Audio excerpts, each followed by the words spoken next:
some Bigfoot sightings be feral primates? My guest tonight, Chester Moore, thinks so. And he's going to tell us about it. We'll be right back.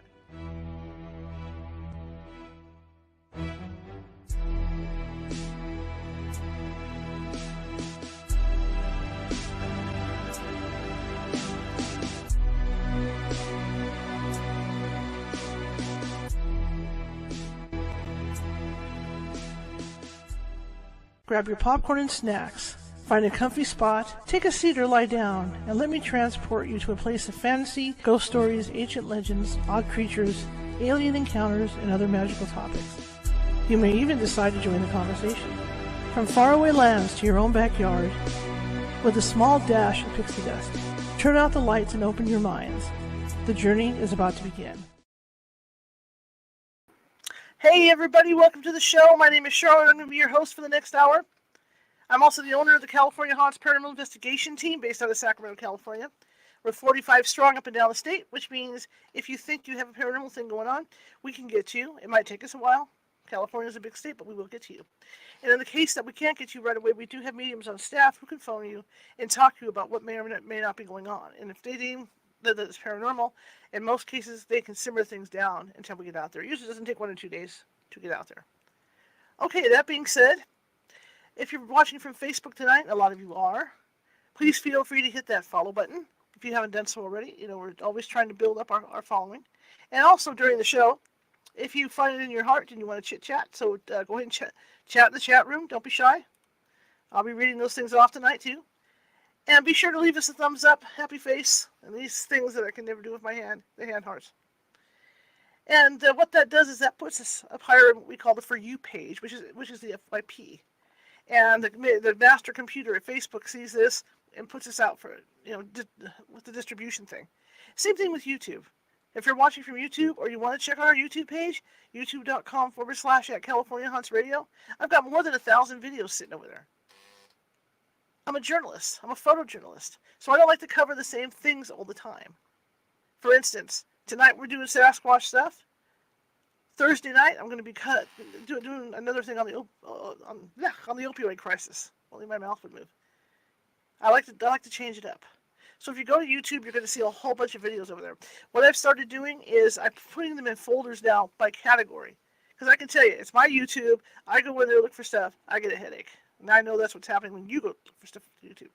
So you can go to categories. If you're into mediums, Nancy Matz, click on her folder. If you're into cryptids, click on that folder. And you can go down the line of the shows we have, featuring cryptids. Anything you can think of, UFOs, anything. But it's a really easy way to find us. And plus, like over at Facebook, if you haven't subscribed already, please do so. I'm doing shows Sunday through Friday, consistently. And they're all broadcast on YouTube and Facebook and TikTok and Twitch and all those other places. So, very busy show. And I also do what I call pop-ups, to where I'll go online on Saturday without telling anybody and just have a random topic. Or we'll have a fun day. Build Lego, do this, do that. Just fun stuff. So, it's worth your time to check it out. All right? Same thing with Twitch. Be sure to give us thumbs up, happy faces, and all that stuff. Same thing with the FYP. They all work the same. TikTok, you have to double tap the screen for the likes. Okay. I'm done with that. We're on at 5:30 p.m. today. We're an hour early, which I'm fine with because it's nice and cool today. And my guest tonight is going to be talking about Bigfoot, Texas Bigfoot. All right. But what's interesting about Chester Moore is that he not only looks at the regular explanations that people might have for Bigfoot, he's also looking at other things as well. And one of the things that fascinated me when I heard him on the other guy's show was the fact that there could possibly be feral primates, which makes a lot of sense. But I would think that would have to depend on location too, and we'll talk to him about that as well. I know, from raising feral cats, that I'm not saying Bigfoot's Libby-Debbie. I'm just saying, the kittens, they're so cute. But when you come down to it, they're feral until you're able to train them otherwise. Or the mothers come shooting out of the bushes and tell you that they're feral, right? But, it's like that. We got feral stuff all around us, and we don't realize it. All right, let me bring Chester in so we can get this conversation going. It's going to be a fascinating night. Hope you guys enjoy it. Hello, sir. Hello. from the great state of Texas. How are you? Great. I'm in the great state of California. You're in the great state of Texas. See, already we have something in common. Yep. Tell me about you, sir. Tell me about me. That's loaded. That's kind of a loaded suggestion. There's a lot. I am a wildlife journalist. Means I write about fishing, hunting, wildlife, and conservation. Do podcasts, radio, television. Been doing that my whole adult life, and I've just always been interested in wildlife. Period.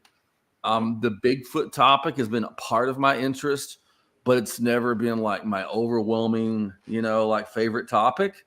I like it, but it's just one of many that I cover.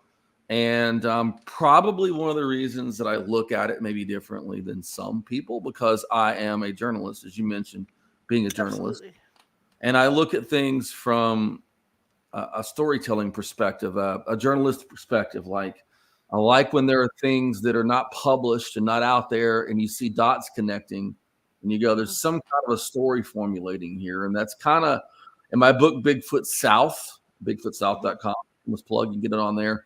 That's kind of what I dig into, is like, in going into my early looks into this, certain things that just jumped out at me is like, man, that would be hard to fake, or those people don't know each other, but they have the basic same story in the same general region in different aspects. So that's the perspective I come in, really looking at all of this stuff.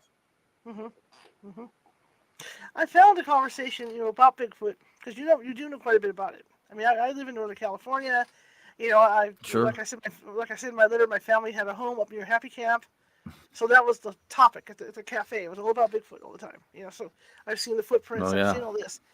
But you have some interesting theories about what, and I know just theories, guys. It's not that we're trying to tell you, oh, you're seeing this, because that's not how it works.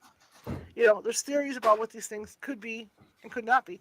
And the one that I found so interesting was the whole feral primate thing. That they had maybe seen feral primate. Can we talk about that? Sure, absolutely. So just because I know people are probably having a meltdown in a cow right now, thinking that I'm saying that all Bigfoot sightings are feral primates. So just disclaimer, I do not think that at all. But I do think there is definitely room in the conversation that in certain parts of the South in particular, that there is a good chance that I know though there are established feral primates, but there could be some of these sightings that don't have the typical Bigfoot body type or even behavior type, could very well be feral primates. And, just to go back for people to understand, a feral animal is basically a animal that's been in captivity at some point, and they're an offshoot of that population. For example, feral hogs, which are present in California, but are like uber present everywhere in the South. Those animals came from the Spaniards came over and brought food source pigs. So they were here since the late 1500s. And now we have bajillions of them. And so it's the idea of something that was in captivity being loosed and going back to a wild state, or even like a domestic animal, like a dog, a Labrador retriever or a pit bull or whatever, getting loose, surviving, and now they go back to more of a wild instinct. So saying that with feral primates, what drew me into the possibilities of this is a situation in South Texas, in the town of Dilley, where there is a fairly flourishing established population of Japanese macaques. Japanese macaques, a fairly large monkey. They call them snow monkeys because the photos you see will be them in like hot springs by Mount Fuji in Japan. They were brought over here in the 1970s because there were some animals over there that were causing problems. They were basically going to whack them, and someone decided to give them a home of all places in South Texas. And what was interesting to me is I know they're real. They're there. They've been verified. And they survive in an environment that is nothing like the Mount Fuji area in Japan. I mean, we're talking in the summer, the average temperature is probably 98 to 105, and here are these monkeys surviving, adapting, and living in an environment that is completely different than what they're from. So if feral primates could be established there, is it possible that things like the skunk ape of Florida could have some origins, or maybe not even origins, but a part of that phenomenon being other escaped primates? Well, that's an interesting thought. And I was thinking today before the show, Florida is a perfect example of stuff like that. I mean, look at the guys that are on TV, but the python hunters, the guys who have to go out after the pythons because somebody somebody let one loose. Maybe somebody else did. One happened to be female, one happened to be male. Off we go on that. And they were Yeah. fruitful and multiplied. How about just like snails? People laugh about those snails. Up here, when you get up in the alpine waters, you can't put your boat in the water until it's been checked. Yeah. These invasive snails. People Mhm. don't realize how well, I'm not saying the snails were pets, I'm just saying they're there. But let's look at aquariums, for instance. And you probably know cases like this where people's algae suckers get too big. Yep. Plecostomus, yeah. Yeah, instead of taking them to the store, they figure, well, they're kind of catfish anyway, let's put them in the river. I got a photo of one on the Mayaca River in Florida in Yeah. 2019 that was being swallowed by a great blue heron, and this Plecostomus was big. We're talking about 8 or 9 inches. It was somewhere on my Instagram, which is at the Chester Moore. You can go back and see that photo. But yeah, there's a lot of that aquariums. I do a lot of fishing in Florida in the last 5 years, and I've been catching Mayan cichlids, jaguar cichlids, peacock bass, even some tilapia, fish from South Central America and even Africa. And as I was fishing one morning, I hear something walking up behind me, and I look, and there's like a 5-foot-long iguana, and there are iguanas everywhere down there. So Florida is a great place for a lot of these more tropical type animals to be able to survive because of the environment, including the very well-known Burmese python situation. Sure. But it's different when you look at a primate. So there are at least 3 different places in Florida where there are established rhesus monkey populations. Like they're there, they're known to be there. People photograph them all the time, and they're thriving in parts of Florida. But I looked at the origins in the book Bigfoot South. I went and looked at the origins of these populations.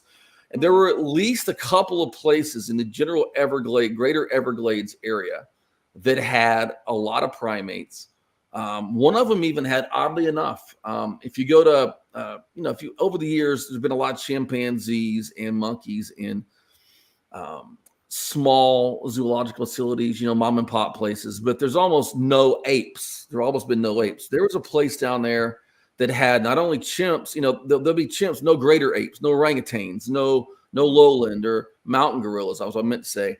And bammo, there was a place there that the rhesus monkeys escaped from to establish in Florida, and they had gorillas, lowland gorillas, they had orangutans, and then they had the chimpanzees. So is it possible that male and female of orangutans or male and female of lowland gorillas could have gotten loose and established some level of breeding? It's definitely possible. And the thing that's interesting about primates is they're very long-lived animals. So if 40 years ago you had a 5-year-old pair escape, they could certainly, if they made it, still be alive and produced a couple of generations or more than that of young. And there's a very famous case in the Bigfoot world called the Mayaca ape.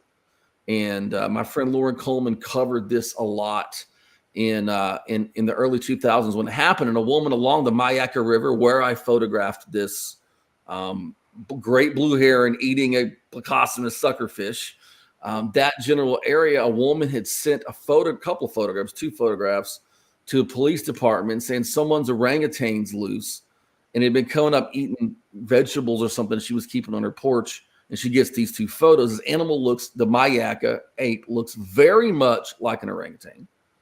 Could it be something else? Yes. But when I look at that thing, I think that looks like an orangutan. And there are definitely reports in places like Florida, they're not the more, let's just go for a very blanket statement, humid ape looking Bigfoot type thing. They look more like an orangutan or a gorilla. And I think there's a big opportunity here to look into this, and then maybe some of these reports are actually escapees from the past that have survived. Absolutely. When I think about my area as well, UC Davis, out of Yolo County, I know at one point, if somebody wants to correct me on this, I'm fine with it. I know at one point they were doing testing on chimps. Now that's the perfect example. Let's say they escape or something like that goes on. That's where you would be seeing them, up in the woods out there.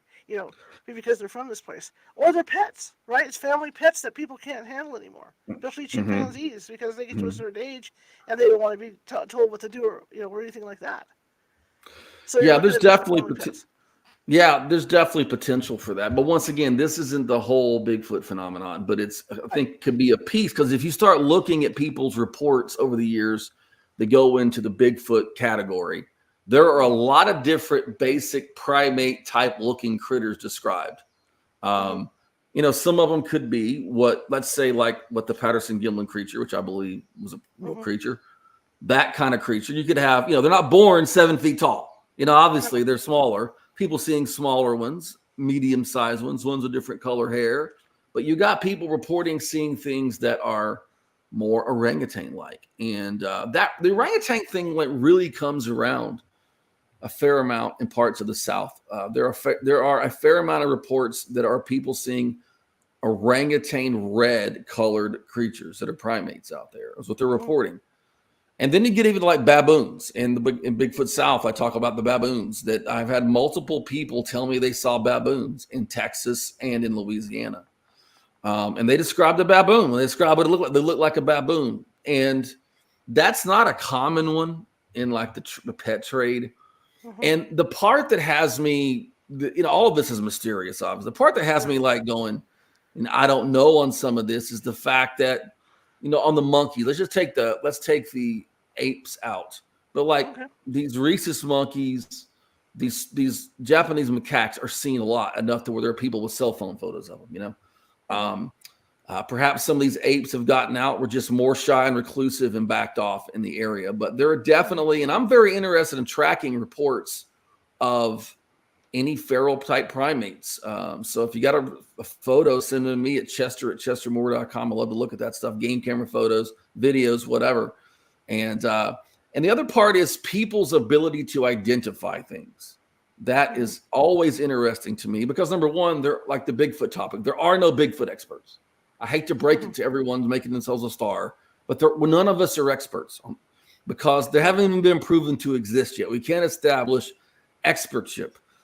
So having someone say, I saw this and it's a Bigfoot, well, what the story is supposed to look like, but we don't even know. We haven't proven it's real yet for sure. I mean, science hasn't observed it and officially declared it.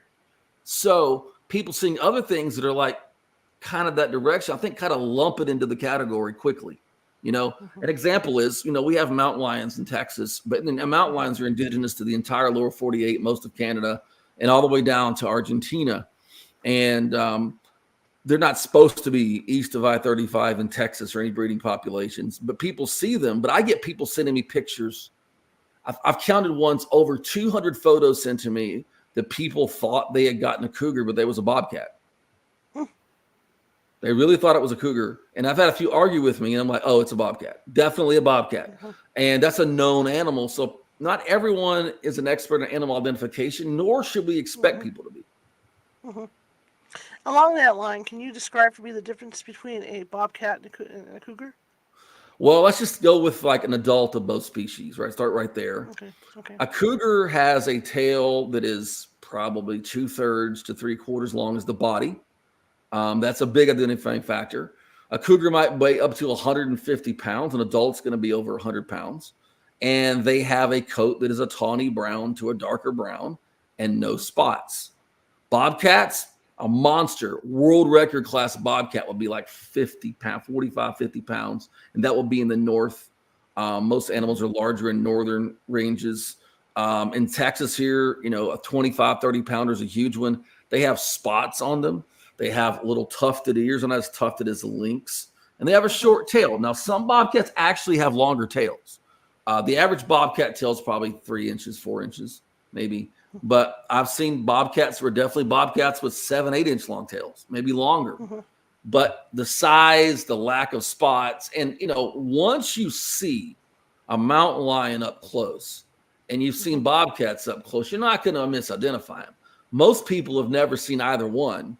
And then they get this thing on a game cam that's kind of at a distance, and it's a big cat. But a mountain lion and a bobcat are definitely way different. However, I'm looking at a photo on my wall here. Juvenile mountain lions are born with spots. They're born with spots. I don't remember how long they keep the spots, but they keep their spots. And so people seeing a juvenile mountain lion, it's going to have a long tail. It's going to be a little darker brown to gray than an adult, but it will have it could have spots. So that's the basic breakdown between a bobcat and a mountain lion, cougar, whatever you want to call it. I remember one night going up to my house in NorCal. We were just getting out of the car, and I said, "Nope, don't anybody move. Don't get out of the car." There was a mountain lion going door to door. Oh wow! It would walk into the doorway, and you could see it. You could see it framed in the light. So it would go to one house, and it would turn around, get out, go to another house. So it was going door to door, looking to get into somebody's house. Very interesting. Yeah, and I remember my family going, "Well, we need to get out. We need to get out," because we had small dogs then. And I went, "No. We're going to have to sit here and wait for this thing to get its business done, and then get out of the car." They're interesting animals. I've been privileged for a long time to work with them in captivity in different settings, photography and television work and everything else. And they're extremely interesting animals. Very, very elusive. Most of them are very elusive. They get dangerous if they're not elusive. Any animal that starts, any carnivore that starts losing fear of people can be problematic. And there was one that was living behind the Hollywood sign in Hollywood. There's a famous picture of that cat that had a transmitter on it. You see, like, it's right behind, like, the L in Hollywood and on a game camera or whatever. So they can live in urban and suburban environments and things like that. And but once again, like experts will say, there are no cougars in Louisiana or Mississippi.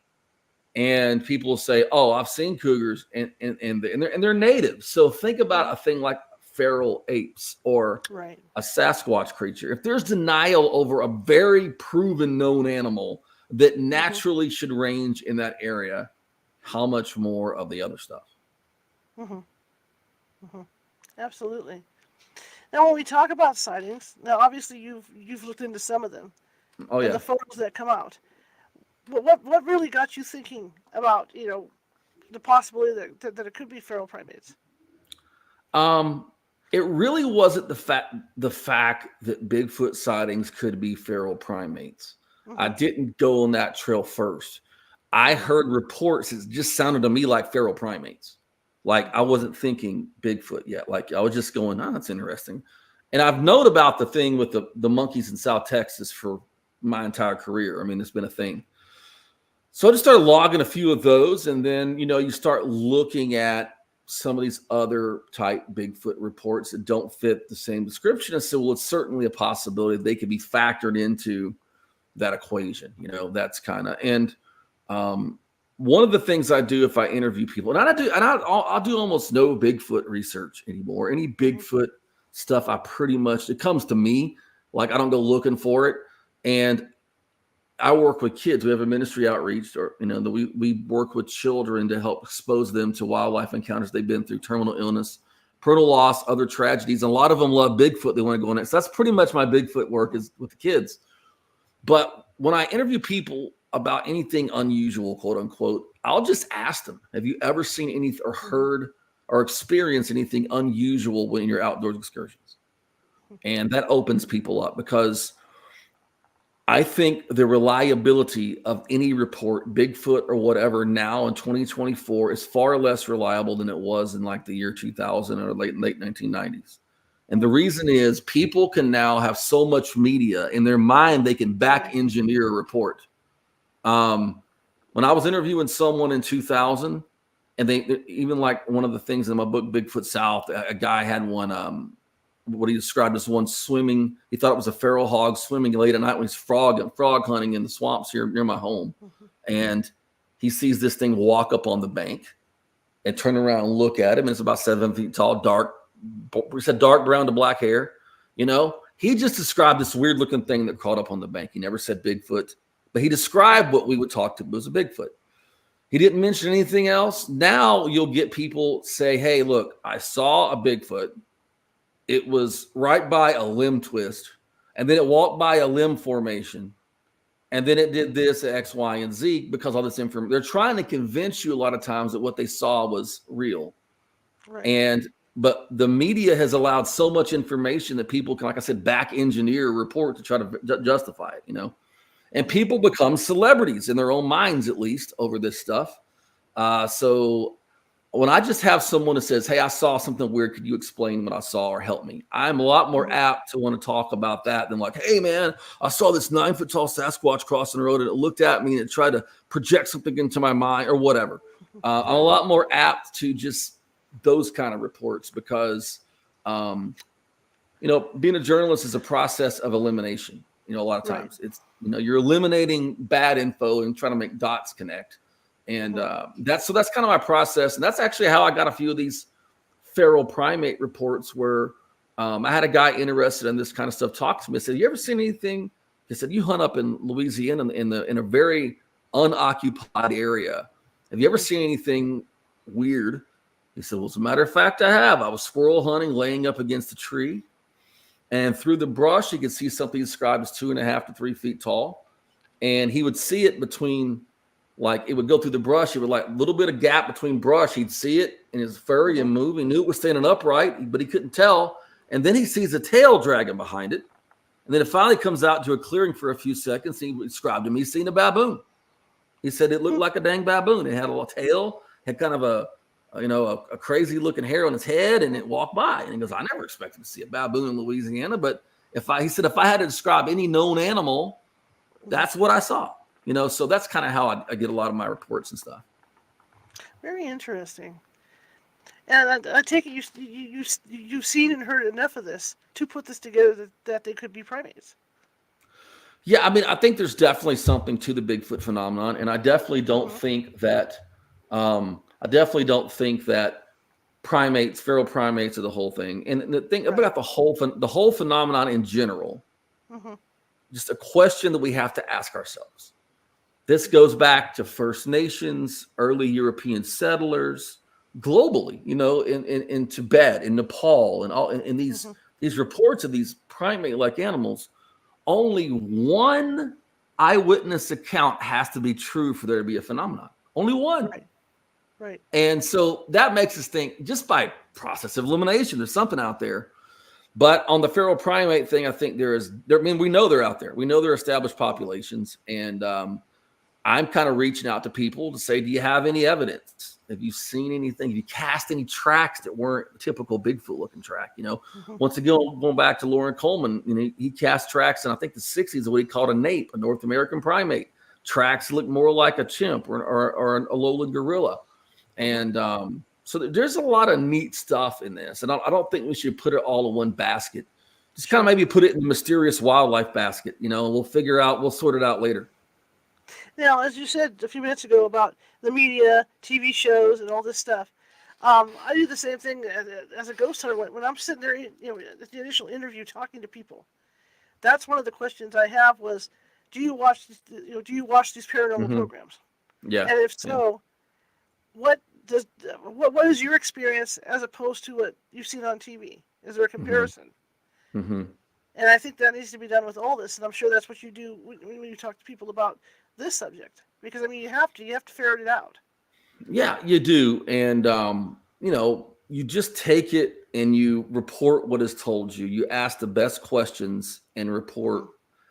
And I think what happens when you go into any unexplained phenomenon, that people see something or experience something that they didn't think was real until that moment. And then it changes them so much. Some people are literally changed by it, that it rocks their world. It's like a paradigm shift. People don't look at the woods the same. And I've had a guy several times just absolutely, I love talking to people, but just like almost in my face about his friend's Bigfoot report. I'm telling you. I said, hey, whoa. I've heard much stranger. I've heard a lot of reports.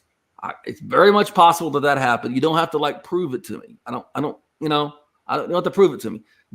And I eventually met the guy, and he gave me pretty much the same report as his friends. But people, if they decide to report it, they're often want to like be a defense lawyer of their sighting, you know, which I get it because people are so vicious, you know, in general, and there are plenty of kooks out there. Let's not skimp over that. I mean, there's some people out there that are out there, but the shame thing keeps most people out of the game. And on the other side, people want to know that they're part of the Bigfoot club and whatever. And I love the media world out there. I've got friends at the highest levels that are doing TV shows and stuff. That's great stuff.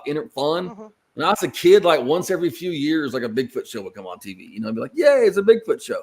And it'd be like one episode, like a special, you know, like the Mysterious Monsters or one of the In Search of episodes would play with Leonard Nimoy at late night TV. Or there was a show called Man Beast that Peter Byrne was part of back in the early 80s. I taped on VHS as I was a little kid.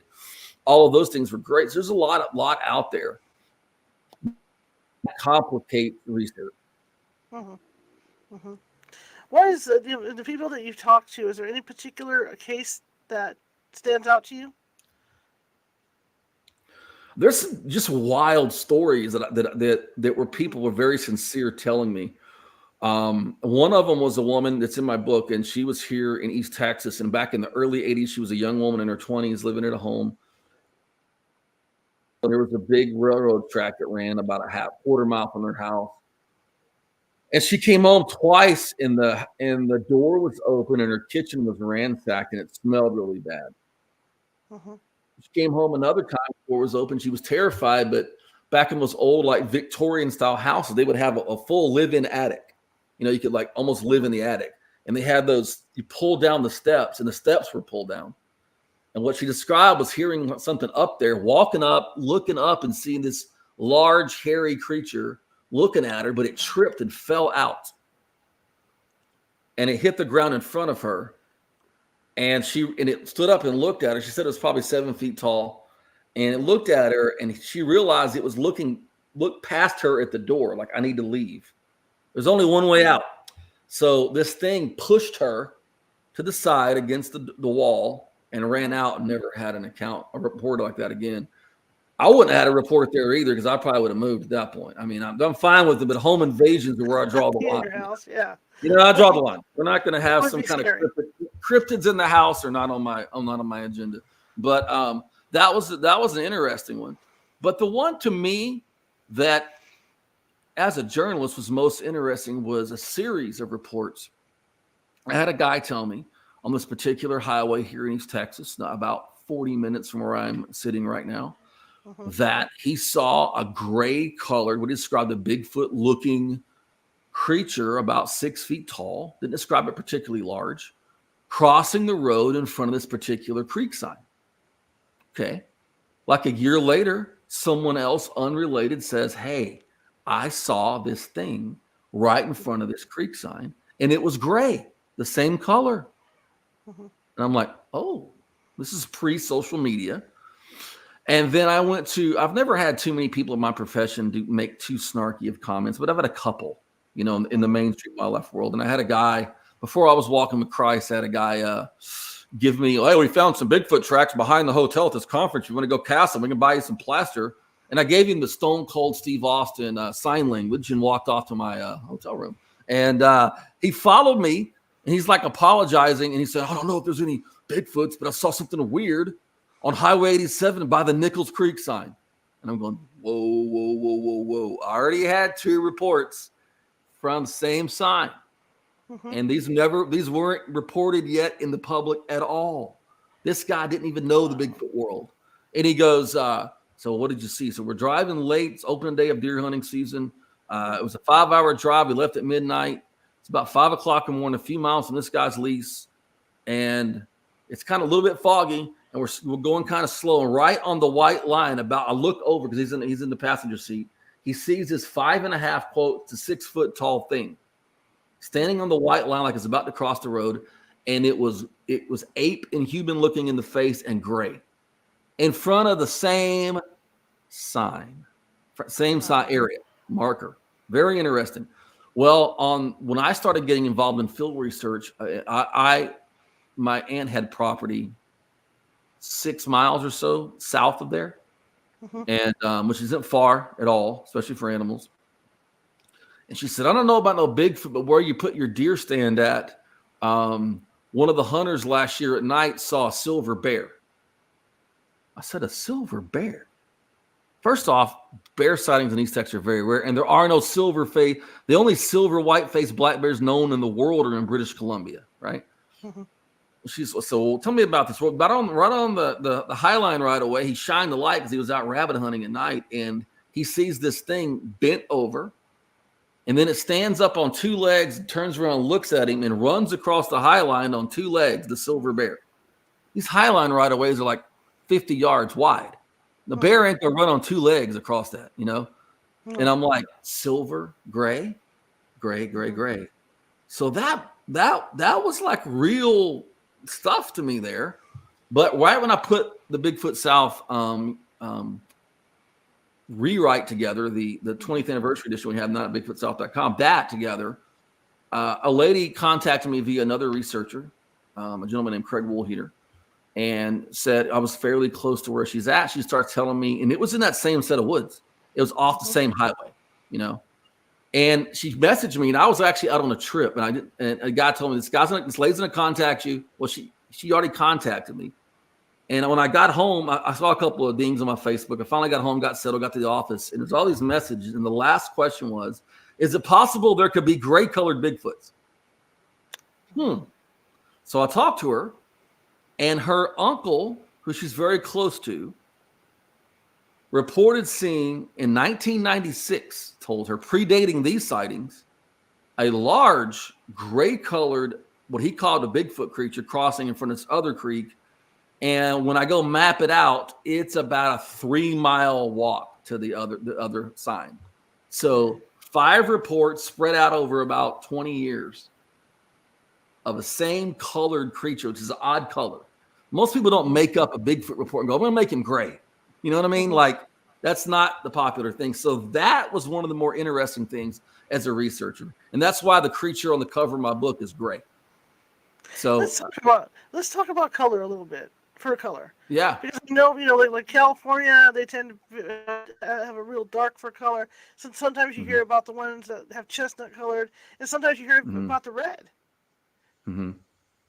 So yeah, I mean, it's a really interesting thing. So I narrate a series called Wild Man of the Woods. My friend Paul Fazinski puts together, and we just released an episode over on YouTube, Wild Man of the Woods, with a guy named Jerry. And one of the areas that Jerry frequents had many reports of that orangutan red colored creature, right in that area. Like that's really deep in there, like the orangutan red colors. And then you have black reports. You have most of them, I would say, are dark brown reports.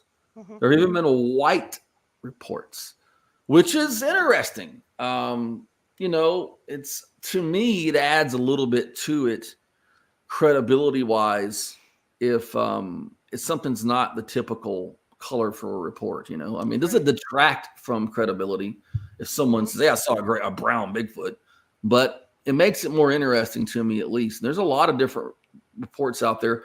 In the South, it tends to be brown, dark brown, but we've got the gray color reports, and then there's a fair amount of those red, like orangutan red color ones. How frequent are these sightings? I've actually asked myself that question before. How frequent are the actual sightings versus the reports that come out? My guess is that there are a whole lot more sightings than reports. I don't know. Like in the area that I live, there are very few published reports, but people know I'm into it, so they'll tell me things that they've heard or saw, or their cousin saw this, and then they'll reach out to me. And so in the book, I break down population dynamic potentials, and the great Grover Krantz, one of the great forefathers of the Bigfoot research, and the first academic person, one of the first academic people that ever bravely talked about it, said in the Pacific Northwest, his population estimate was 1 for every 25,000 acres. He said if it was less than that, it would be hard to have a viable population. People see them. If it was any more than that, there'd probably be more reports. So I took that and applied it to the South. Actually, every state, and you get these numbers, and people will see some of the numbers and go, that's a whole lot. We got to figure there are 27 million white-tailed deer in America, North America. 27 million. And you can go out in the woods and go deer hunting and see zero in a high density area. So it's not easy just to see stuff because it's out there. And when it goes to report, I don't think there's any way to put a number on it, but I think there are a whole lot more sightings than are ever reported, because a lot of these reports are given years later. They don't necessarily jump out and go. Some people have to digest it, or maybe they'll see one of these shows and someone had an experience like they think they had, and they, I got to talk about this now. I'm not crazy, that kind of thing. Well, it's like with ghost hunting right now, as opposed to what it was like 10 years ago. 10 years ago, people were afraid to admit that they saw anything. And now with the advent of all these shows and these documentaries, they're more open to do it because it's hip. It's hip to admit to this stuff. And I think it goes that way with Sasquatch, too. I mean, I remember reading, as an 8-year-old kid, I could read really well. And I remember reading the Bigfoot casebook. I had this big book of Sasquatch stories. It's on my shelf. It's on my shelf. You think about those early books, or like my favorite book of all time on the topic, Sasquatch, the Apes Among Us by John Green. And John Green did that book with no internet, no computers, typewriters, and notepads, and just unbelievable amount of reports, So we owe a lot to like the Boyds, I believe, who wrote the Bigfoot casebook. I think it was the Boyds. And to John Green and great men and women like that catalog stuff for us to compare things to. And and the media thing is important, inspirational tool behind it. And, that's what we do. I mean, in the book and even the Wild Man of the Woods project I'm privileged to be involved with on YouTube, that whole thing is about inspiring people to take up conservation of habitat. We have our Christ-centered ministry we do with these kids, and we try to help them and take them in the woods and let them know that good things can still happen when like horrible things have happened to them. But we also want to let them know that wild lands are important and they're disappearing, and that, it would be sad for this mystery to go unsolved because something went extinct and the land was no longer there to sustain a population. You know what I mean? And I'm not saying that, the next great conservation movement is going to be a Bigfoot conservation movement. But if we can get people thinking of supporting lands conservation, it'll benefit everyone, including people. But don't you think, the way the population's growing and people wanting to get away from it all, that the chance of contact with these types of animals gets stronger as the days go by, because just people are getting into their territory and whatnot? It's the same thing with the coyotes and the wolves. Yeah, so contrary to media garbage is spewed, most wildlife populations in America are actually on the increase. Management's done well. Well, in 2020, you had a little bitty event that changed the world called COVID. And a lot of people decided, hey, man, screw this. I'm going outside. I'm not going to be locked in the house. So you had like 30% increase in camping and hiking, fishing, hunting went up 20%. And a lot of those people stayed involved. So you're right. There are a lot more people in the woods, and the chances of seeing something are a lot more. And, unless these animals' populations that they live have went down and you have a stable or growing population and you have more humans, you're going to have more collision, so to speak, and things like that. And because more people with technology are getting in the backcountry too, with satellite phones and things that make them feel safer in the backcountry. And so you're right that there's more chance of any kind of wildlife encounter with more people in the woods. Especially more people going in like the deep woods and stuff. Now, the case that comes to mind for me is Albert Ostman, the guy that was originally kidnapped. Yep. In fact, that was in the Bigfoot casebook. And that's really stuck with me because not only was he kidnapped by one, he was kidnapped by a family, literally. The Ostman case has been one of my favorite cases since I was a kid. I remember reading it in Sasquatch, the Apes Among Us. He went and interviewed Albert Ostman. And that one of the Ape Canyon report up in Washington, the story of him having the tobacco and giving it to, quote, the male, and the male not digging it and gagging and, escaping and all that stuff. And if Ostman's story is true and John Green thought it was true, I mean, that's a paradigm shift in wildlife or whatever out there, that these things are living as family units or whatever. But talk about scary. You know, I mean, just can you imagine being grabbed in your sleeping bag and this thing takes you miles away and it's like, hey, here's our new pet, and live in the cave with them. Yeah, the Osman, those are great reports. The Albert Osman, the early reports of the Ape Canyon incident, and all of that stuff like that is the foundation of what we do now. And it's, it's funny. You can have all the modern reports, but the earliest stuff to me is still some of the most interesting things that happened, that like that Osman incident. I don't think you get more interesting than that. That's and British Columbia back in the 1920s was very, very, very remote, so Right. talk about crazy. Well, like the incident in Ape Canyon, if we're talking about the same one, they shot at one. Yep. And they had my friend Shelly Covington, Montana, rappelled down into Ape Canyon in the last few years with some other people, found like remnants of the old shack and all that stuff. And they were having these things hurling rocks at them, like that was a story. And they said, hey, we're going to, the little prospectors ain't like the soft people nowadays. Something starts hurling rocks at you, Jack. We're going to have a standoff. And those guys seem pretty terrified about what they had down there. Still called to this day Ape Canyon because once again, they related it to an ape. Yes. That's the best they could do, an ape. So to me, that even takes it back to the primate issue again. Sure, absolutely. Do you think, because you hear about these incidents, like the Osman incident and the more modern incidents, there really hasn't been anything violent other than maybe that thing at Ape Canyon that's been related to anybody, has there? Oh, there have been plenty of violent stuff. Okay, so I haven't seen those. Look, we're in the South. Like, no offense in California, but you guys got like tree hugging Bigfoots and stuff that listen to really chilled out stuff. We got ours listen to Sabbath and Slayer down here in the South, the Pantera. So they're a little more amped up. And there have been a fair amount of aggressive reports. My good friend Lyle Blackburn details the situation at Falk, Arkansas, when I think Bobby Ford was his name, was attacked, allegedly, that famous attack scene alleged at Boggy Creek. And there have been there's a lot of reports of like rock throwing, aggression, people getting charged, that kind of stuff. But if these things were like even as aggressive as a grizzly, okay, there would be more incidents that people will report. Sure. I think it's odd. But here's the X factor, okay? The X factor is we don't know what's happened to some people that went missing. We don't know. And if they are an animal, there are always animals within populations that are more deadly, more aggressive, more predatory. For example, if you're attacked by a grizzly bear, the advice is hit the ground and play dead. Let them cover your face, hit the ground, play dead. Because most of the time a grizzly is trying to eliminate a threat. Sometimes they'll eat you, sometimes they won't. But most black bear attacks are predatory.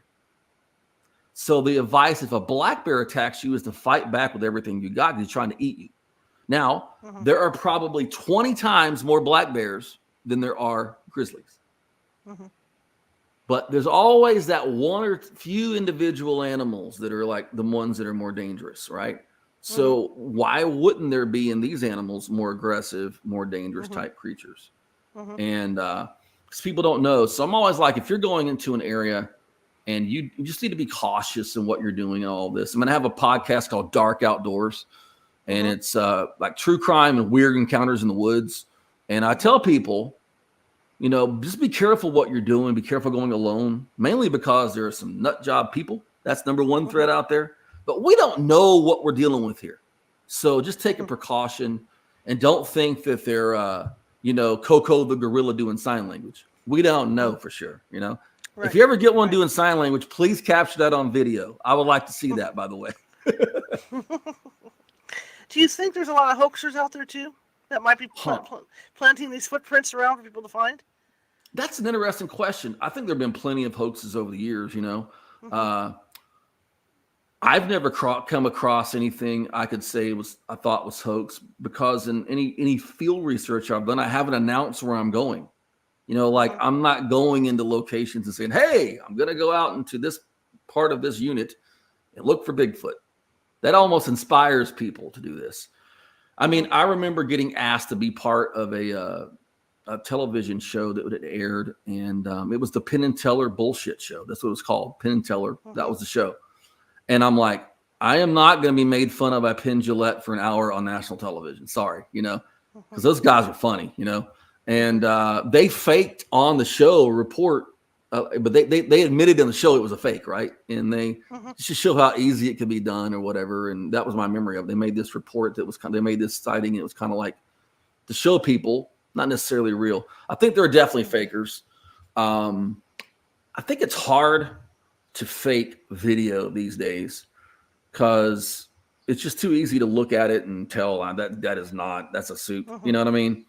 Yeah. That's why I think the Patterson Gimlin 1967 is real, other than the fact I know Bob Gimlin and I spent a lot of time with Bob over the years. And if that's a fake, how come we haven't had 1,000 better fakes since 1967? You know what I mean? Like the tech is a lot better now. But my advice, if you are a researcher, don't go announcing where you're going all the time because you open yourself up to people doing fakery like tracks and stuff like that. And I haven't met that many people who found enough good evidence that it could be faked. I'm like, if that's the best evidence you got, that was a terrible faker. You know what I mean? It's like, but they're definitely out there. And I have a feeling we're going to see a lot more of that coming up. Just a gut feeling. And the reason I say that is it's kind of having another wave of popularity, and people are probably be using everything from AI to just special makeup effects to try to do their own thing and become a social media and YouTube star or whatever. But I've never come across it, but it's certainly been out there plenty. There's a controversy over the Colorado report from the video from the train in the last year. That's right. And I'm not sure where that fits in the situation, but there's definitely, some people say it's fake and some people say it's not. It's kind of the way it is. I mean, unless I got video of one of these things like grabbing a mountain lion by the tail and smashing it against a tree in broad daylight, 20 feet in front of me, I would never show a video to the public. It would have to be something that you could not fake. It would have to go beyond because once you start entering photos and videos into the thing, people say, "Oh, you're a faker," and that doesn't pay good for anyone. So that's another thing. If you've got photos, you think, or videos, just as your friend in the wildlife world, Chester says, be careful what you share publicly. Is it worth your life and the people you do with it to put it out there? Because it ain't going to solve the mystery unless it's unbelievable, So that's a great question. Well, that's the way I feel like going back to ghost hunting too. Sure. Even as ghost hunters, we get these photos and you have to stop and think, it looks good to me, it looks good to the team, but is it worth really putting this thing out there because you're going to be inundated? Yep. And do you want to deal with it? Do you want to have to deal with the situation? So it's not going to make your life any better. If you have your 15 seconds of fame, we've already reduced it down. It ain't 15 minutes anymore, 15 seconds. Maybe 1.5 seconds by next year. Then, it's probably not going to help you out. So unless you think it helps the cause, show it to your friends on your phone and don't send it to them because it'll end up being credited by someone else. That's the other question I had for you. And then you mentioned, like the different ways to pick these things up on film, that people have gotten. But, when you look at this big picture now, you got these Caltrans cameras everywhere. The Texas Trans cameras are out there. And I know there have been a few creatures picked up on cameras up here in NorCal. And like you say, it's hard to prove that stuff. It could be anybody or anything out there. Exactly. But with people, with the advent of cell phones, there's really, there's photos and there's video, but they're really not that great, the stuff. Well, if we were seeing, is it what's going on at the time? If we were seeing a mountain lion in some of the same videos, we think it was a great video because we know what a mountain lion is. But when you have to prove it off of an image, that's a whole different perspective of looking at it. There's a guy named Thinker Thunker on YouTube that does an incredible job of analyzing photos, and he has some interesting stuff people and send him on some videos and stuff like that. And I salute that guy for tackling that because he's the more technical guy more than I am. I'm more of like a Mhm. ask you a bunch of pesky journalist questions person. But Right. I've seen some pretty convincing photos that people have showed me that are pretty interesting, but Mhm. at the end of the day, it'll take a body, live or dead, to ever prove it exists. I mean, that's how science catalog. And look, people they say, well, science cataloged this new monkey because they had a DNA sample in a photo. Yeah, Mhm. it's a subspecies of a known monkey that has a slightly different color on the tail. And you Mhm. got a picture and DNA. Okay. Mhm. We don't even know what matched the DNA of one of these things. So Mhm. who knows? Maybe one will get hit by a logging truck or Mhm. something will happen and somebody will confiscate the body or whatever. But it's a lot different to prove something that doesn't exist from Mhm. a photo or a video. But it is frustrating. It's like they're permanently blurry or something, It's Right. like Right. Right. they're born blurry. Yeah. Or like they have the power. Like you got the conspiracy people, saying that they're not of this earth and all this, so they have the power to blur the cameras out. Who knows? Who knows? What I say on topics like that is this: I am a wildlife journalist, Right. and when it goes out of the realm of the wildlife part, I defer that to other people.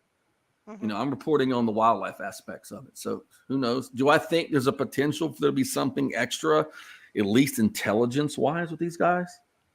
Yeah, sure. I'm definitely open to that, but I don't know. But there's a lot of interesting aspects to all this. But at the end of the day, it's fun. And I Mhm. kind of want people to get back to this stuff being fun. Don't go out to change the world. Don't want to get in a feud with Mhm. everybody because you don't believe this or that and they believe this. Mhm. It's Scooby-Doo, okay? It is Scooby-Doo and the Mystery Machine, and you're looking for a Mhm. monster. And maybe you pull the mask off one day and it's a dude. Maybe one day you pull and nothing comes off and it's not a dude.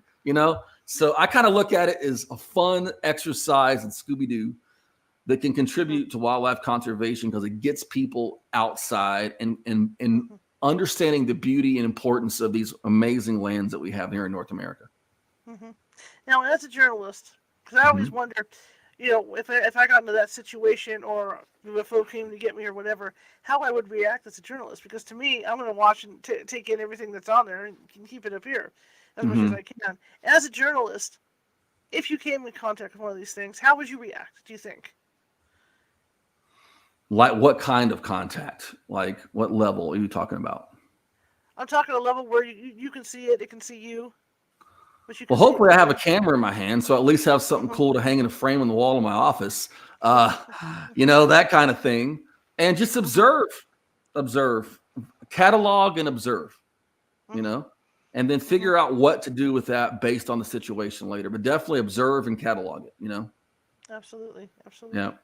So what's next for you? Oh, Lord, that's a loaded question. We got a lot going on. We're doing one of our kids' outreaches in Colorado next week. Hmm. And we're working with some kids. We've got some kids dealing with critical illness, terminal illness down there. We're taking it out in the woods and doing some fun stuff with their families, doing some photography of wildlife. I'm doing my Dark Outdoors podcast is launching these mini episodes. And so I've got some crazy stuff on that. And just my normal wildlife, adventures and cataloging mysterious things going on in the outdoors. Hmm. Fantastic, fantastic. Thank you for coming on tonight. I really appreciate it. And please plug, excuse me, please plug your book one more time. Oh, yeah. Bigfoot South. You can get it at Hmm. bigfootsouth.com. Order it online. I'll send you a signed copy back with a cool Bigfoot South decal. Check me at the Chester Moore on Instagram and highercalling.net, my blog. And also a new blog at gulfgreatwhites.com. I got a great white shark blog too. So a Oh, lot of thanks fantastic. for letting me plug all of my stuff. And thanks Yeah, for having me thanks on for the show. coming on. I really appreciate it. Thank you so much. I'd love to talk to you further down the line and to Sure. see how your research is going. Yeah, I appreciate that. And thanks for having me on to talk about all this fun stuff. All right. You have a great rest of your evening. All right. Thanks. Okay, bye. Okay, I love it when I have guests on where I can learn something, and boy, did I learn some stuff from him. I've been into Sasquatch sightings and all this since I was a kid. Mount Rainier. Because we used to go visit Mount Rainier, and that's where it started, where I got the Bigfoot casebook.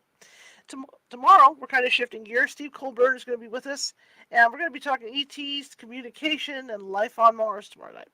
Now, bear in mind, it's going to be a 7 p.m. Pacific show tomorrow, so we're going to go a half hour later.